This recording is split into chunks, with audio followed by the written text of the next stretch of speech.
ஸ்ரீமதே ராமானுஜாய நமக. அனைவருக்கும் இனிய காலை வணக்கம். நாம மகாபாரதத்தினுடைய நாள் 4ல நாம இருக்கோங்க. நாம நேத்திக்கு கடைசியா என்ன சரித்திரம் பார்த்தோம் அப்படின்னா, இந்த பரசுராமர் தான் தவறு செய்தத உணர்ந்து, அந்த மன்னர்களுடைய ரத்தத்தெல்லாம் அந்த குருஷேத்திர பூமியில ஊத்தி அத சாந்திப்படுத்தினார் அப்படின்னு பார்த்தோம். ஸோ அவங்க கிட்ட இருந்து எடுத்த செல்வத்தெல்லாம் கஷ்யப்பருக்கு குடுக்கலான்னு முடிவு பண்ணாரு.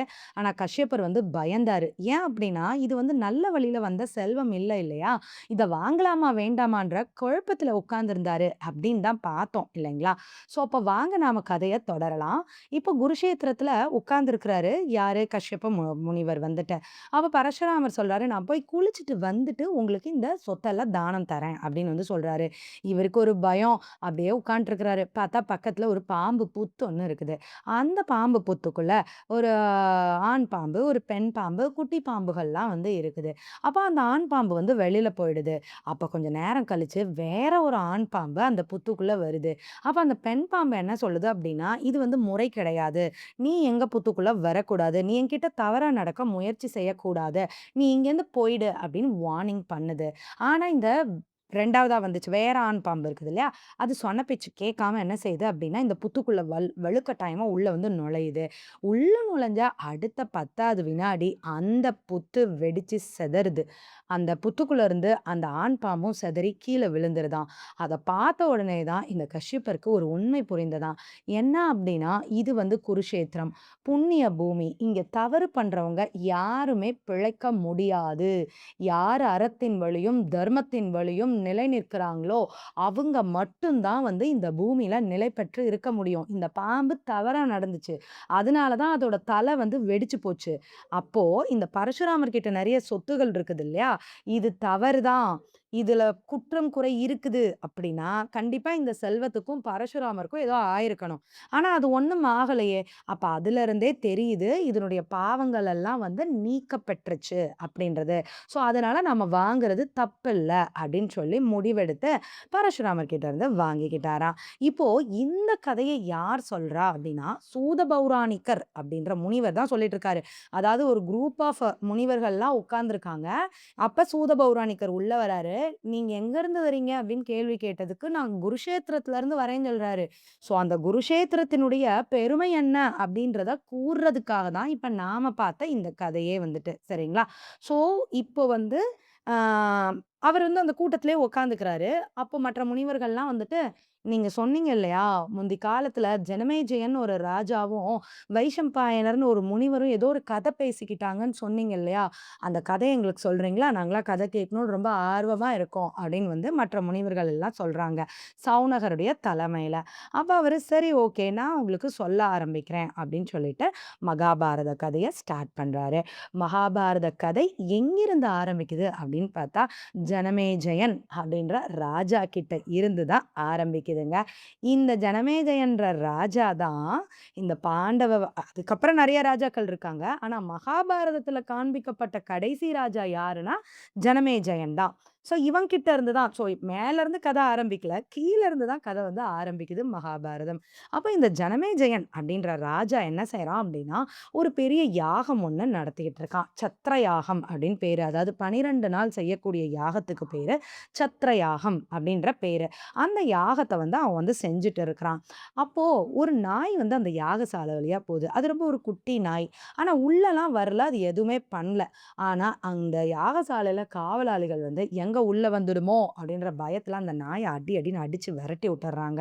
இந்த நாய்க்குட்டி யாருடையது அப்படின்னு பார்த்தா, தேவலோகத்துல இருக்கக்கூடிய சரமான்ற ஒரு நாயினுடைய குட்டியாம் இது இந்த குட்டி நாய் அழுதுகிட்டே அவங்க அம்மாட்ட போய் கம்ப்ளைண்ட் பண்ணிருது. இந்த மாதிரி என்னைய அடிச்சு விரட்டிட்டாங்க அப்படின்னு சொல்லிட்டு. "நீ என்ன தப்பு பண்ண?" அப்படின்னு அவங்க அம்மா கேட்குது. அதுக்கு இந்த குட்டி நாய் சொல்லுது, "நான் ஒண்ணுமே பண்ணலம்மா. அந்த யாகசாலைக்குள்ள உள்ள கூட நான் போகல. ஆனாலும் என்னைய அடிச்சுட்டாங்க" அப்படின்னு சொல்லுது. "அப்ப நீ தப்பு பண்ணலன்றது உண்மைதானே?" அப்படின்னு அம்மா கேட்குது. "ஆமா, உண்மைதான். நான் தப்பே பண்ணல." அப்படின்னு சொல்லுது. "சரி, நீ தப்பே பண்ணாம உனக்கு தண்டனை குடுத்தாங்க அப்படின்னா, நான் அந்த ராஜாவுக்கு ஒரு சாபம் கொடுக்கிறேன்." அப்படின்னு இந்த சரமான்ற நாய் சொல்லுது. "உன்னை யாரு இந்த நிலைக்கு ஆளாக்குனாங்களோ, அவங்களுடைய யாகம் பூர்த்தி ஆகாம போகட்டும்." அப்படின்னு வந்து சாபம் கொடுக்குது. அவங்களுக்கு அவங்களையே அறியாம ஏதோ ஒரு ஆபத்து வந்து சூழட்டும் அப்படின்னு சொல்லி இந்த சரமா நாய் வந்து அந்த ஜனமேஜயனுக்கு போயி அம் சாபத்த வந்து குடுத்துருச்சு. இந்த விஷயம் ஜனமேஜயனுக்கும் தெரிஞ்சு போச்சு. ரொம்ப சோகத்துல மூழ்கி போயிடுறான் ராஜா வந்துட்டு. "ஐய்யயோ! என்னடா இது! இப்படி ஒரு யாகத்த நடத்த போக ஒரு நாயால இத்தன துன்பம் வந்து சேர்ந்ததே!" அப்படின்னு ரொம்ப வருத்தப்பட்டுட்டு இருக்கான். அப்ப அவன தேடி உத்தங்கர் அப்படின்னு சொல்லிட்டு ஒரு முனிவர் ஒருவர் வந்து வராரு. அப்போ அந்த உத்தங்கர் வந்து கேட்கிறாரு, "ஏன் மன்னா ரொம்ப வருத்தமா இருக்கீங்க?" அப்படின்னோனே, "இல்ல முனிவரே, இந்த மாதிரி ஒரு நாயோட சாபம் வேற வந்துருச்சு. என்ன பண்றதுன்னு தெரியல. அதுக்கு ஏதாவது பரிகாரம் பண்ணலாமான்னு நான் யோசிச்சுட்டு இருக்கிறேன். நீங்க எனக்கு உதவி செய்ய முடியுமா? ஏதாவது அதுக்கு பதில் யாகம் இல்ல ஏதாவது ஒண்ணு செஞ்சு குடுக்க முடியுமா?" அப்படின்னு வந்து கேட்கிறாரு. அப்போ உத்தங்கர் சொல்றாரு, "அட நீங்க வேற. நான் ஒரு முக்கியமான விஷயத்த உங்ககிட்ட சொல்றதுக்காக வந்தேன்" அப்படின்றாரு. "என்ன விஷயம்?" அப்படின்னோனே, "நீங்க அந்த நாயி, இந்த சாபம் இதெல்லாம் விடுங்க. அதெல்லாம் ஒரு விஷயமே இல்ல. உங்களுக்கு ஒரு முக்கியமான விஷயம் என்னன்னு நான் சொன்னேன் தெரியுமா? உங்க அப்பா இறந்துட்டாரு இல்லையா?" அப்படின்னு கேட்குறாரு. "ஆமா, எங்க அப்பா இறந்துட்டாரு. அதுக்கப்புறம் தான் நான் ராஜாவாவே ஆயிருக்கேன்." "சரி, உங்க அப்பா எப்படி இறந்தாரு?" அப்படின்னு கேட்குறாரு. "எங்க அப்பா எப்படி இறந்தாரா? தெரியலையே" அப்படின்றாரு ராஜா வந்து. "உங்க அப்பாவ வஞ்சகமா தான் வந்து கொன்னுட்டாங்க. அது உங்களுக்கு தெரியுமா?" அப்படின்றாரு. "இல்லையே" அப்படின்றாரு. "நீங்க போய் உங்க மந்திரிகள் கிட்டலாம் கேளுங்க. உங்க அப்பா வந்து எப்படி இறந்தாரு அப்படின்னு சொல்லிட்டு. அப்படி இல்லைன்னா நானே உங்களுக்கு சொல்றேன்" அப்படின்றாரு. "இல்ல, இல்ல நீங்களே சொல்லுங்க. எங்க அப்பா எப்படி இறந்தாரு?" அப்படின்னோனே, "உங்க அப்பா பரீட்சித் வந்து ஒரு நாள் காட்டுக்குள்ள வேட்டையாட போனாரு. அப்ப ரொம்ப தண்ணி தாகம் எடுத்ததுனால சமீகர்ன்ற முனிவருடைய குடிலுக்குள்ள போனாரு. அங்க போய் தாகத்தின் வேட்கையால முனிவர்கிட்ட பேசியும் அவர் ஒண்ணுமே பதில் சொல்லல அப்படின்றதுனால, அவரோட கழுத்துல ஒரு செத்த பாம்ப போட்டுட்டாரு. அவர் வந்து தவத்துல இருக்காரா? இல்லையான்றத செக் பண்றக்கும், அவர அவமானப்படுத்துறதாவும் நெனச்சு, இந்த பாம்ப தூக்கி அவர் கழுத்துல போட்டாரு, வந்துட்டாரு. ஆனா, கொஞ்ச நேரம் கழிச்சு அந்த முனிவருடைய மகன் ஸ்ருங்கி அப்படின்றவன் வந்தான். தன் தந்தையினுடைய நிலைய பார்த்து அவனுக்கு ரொம்ப வருத்தமும், அழுகையும் வந்துச்சு. என் தந்தை வந்து எப்பேர்ப்பட்டவரு! இப்படி அவமானப்படுத்திட்டானே அந்த ராஜா அப்படின்னு சொல்லிட்டு, ரொம்ப கோபப்பட்டு என்ன செய்றான் அப்படின்னா, இத செய்தவன் யாரோ, அவன இன்னிலிருந்து 7வது நாள் தச்சகன்ற பாம்பு தீண்டி அவன் இறந்து போவான் அப்படின்னு சொல்லி, அந்த முனிகுமாரன் வந்து சாபம் விட்டுட்டான் அப்படின்னோனே, "அப்படியா எங்க அப்பா சாபத்தால இறந்தாரா?" அப்படின்னு கேட்கிறாரு ஜனமேஜயன். ஆமாம். அதுக்கப்புறம் கண்ண முழிச்சு பார்த்தாரு முனிவர் வந்துட்டு. என்ன அப்படின்னா, "இந்த மாதிரி வந்து ஒரு சாதாரண விஷயத்துக்கு போய் மரண தண்டனை கொடுக்கலாமா? நீ செய்தது ரொம்ப தவறு" அப்படின்னு சொல்லி முனிவர் வந்து தன் மகன வந்து கண்டிக்கிறாரு. "சரி நீ ஒரு காரியம் செய். இந்த தகவல மட்டும் எப்படியாவது மன்னனுக்கு அனுப்பிச்சுடு" அப்படின்னு சொல்றாரு. ஸோ அந்த சிங்கியும் வந்து தன் தோழர்கள அனுப்பி, இந்த மாதிரி ராஜாவினுடைய செயலுக்காக இந்த தண்டனை கொடுக்கப்பட்டது. 7 நாள்ல தச்சகன்ற பாம்பு தீண்டி ராஜா இறந்துருவார்ன்ற செய்தியவும் பாஸ் பண்ணிர்றாரு. ராஜா அத அக்செப்ட் பண்ணிக்கிறாரு. ஆனாலும் ரொம்ப வருத்தம் தான். ஆனா ராஜா என்ன நினைக்கிறாரு, 7 நாள் தான் என்னுடைய மரணம். அந்த 7 நாளுக்குள்ள நான் என்னெல்லாம் நற்காரியங்கள் இருக்கோ, அதெல்லாம் நான் வந்து செய்யணும் அப்படின்னு யோசிக்கிறாரு. அது அரண்மனையில இருந்தா நடக்காது. ஸோ அதனால நம்மளுடைய அரசாட்சி பொறுப்ப நம் மகனான ஜனமேஜயனுக்கு கொடுத்துட்டு நாம போயிடலாம் அப்படின்னு சொல்லிட்டு, ஜனமேஜயனுக்கு அரசாட்சி பொறுப்ப ஒப்படைச்சுட்டு அவர் கிளம்பி போயிடுறாரு. கிளம்பி போனா, ஆ அங்க வந்து காட்டுல போயி உட்கார்ந்திருக்கிறாரு. தவத்துல வந்து ஈடுபட்டு இருக்காரு. அப்போ சுகமகரிஷி அங்க வராரு. சுகமகரிஷிகிட்ட தன் நிலைமைய எடுத்து சொல்லி, தனக்கு உபதேசம் பண்ணணும் அப்படின்னு கேட்டுக்கிறாரு. அதன் பொருட்டு தான் வந்துட்டு என்ன அப்படின்னா, சுகமகரிஷி வந்து ஸ்ரீமத் பாகவதம் அப்படின்ற அந்த உயர்ந்த புராணத்த வந்து உபதேசம் செய்றாரு. 7 நாட்கள் உண்ணாமல், உறங்காமல் வந்து பரீட்சித் மகாராஜா வந்து அந்த ரிஷிகிட்ட இருந்து ஸ்ரீமத் பாகவதத்த கத்துக்கிறாரு. கடைசி நாள் வந்துருச்சு. முடியப்போற தருணமும் வந்துருச்சு. ராஜா வந்து தன்னுடைய இல்லத்துல அமைதியா உட்கார்ந்திருக்கிறாரு. முடியப்போற நாளும் வந்துருச்சு. அப்ப வரைக்கும் ஒண்ணும் சிம்டம் எதுவும் தெரியல. அதனால ராஜா உள்ளுக்குள்ள ஒருவித பயமும், ஒருவித கலக்கத்தோட தான் உட்கார்ந்திருக்காரு. காலையில இருந்து ஒண்ணும் சாப்பிடவும் இல்ல. 7 நாளா அங்கேயும் சாப்பிடல. சரி ஏதாவது ஒரு பழமாவது சாப்பிடலாமா அப்படின்னு சொல்லிட்டு, அ அவருடைய கட்டில் பக்கத்துல தட்டு ராஜாக்கள்னா வச்சிருப்பாங்க இல்லைங்களா? அதுலருந்து ஒரு பழத்த எடுத்து கட் பண்றாரு. உள்ள பார்த்தா ஒரு சின்ன பூநாகம். அதாவது ஒரு புழு மாரி இத்துணூண்டா இருக்கு. என்னது இது இத்துணூண்டு புழுவா இருக்கேன்னு சொல்லிட்டு, நம்ம புழுனா என்ன செய்வோம்? கத்தியால அத வீசி கீழ எறிஞ்சுருவோம் இல்லையா? அதப்போல அத அப்படி வீசி கீழ எறிஞ்சிடுறாரு. கீழ எறிஞ்சது தான் தாமதம். அந்த சின்ன புழு அப்படியே படபட படபடன்னு பெருசாகி, தச்சகன்ற பாம்பாகி, அப்படியே அந்த ராஜாவ வந்து கொத்தி கொன்றுது.